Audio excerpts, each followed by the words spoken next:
výtlaky na ramená s expanderom. Je to tlakové cvičenie, kedy budeme teda tlačiť od seba smerom hore takýto gumený expander.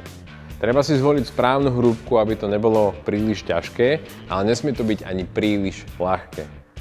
Zoberieš tento expander, prišlapneš ho obidvoma nohami, tentokrát na šírku ramien, zoberieš si ten expander takto do rúk, keby držíš, ja neviem, kočiar alebo čo, zodvihneš to hore, takýmto spôsobom naopak a teraz z nádych a s výdychom vytlačíme ten expander hore. S nádychom späť. Toto cvičenie je náročné na stabilizáciu trupu, preto treba spevniť zadok, aj brucho a zapojiť do toho chrbtový sval. Pretože pri tom zodvihnutí ten chrbtový sval nám stabilizuje trup, podporuje ramenný pletenec a pomôže nám udržať rovnováhu.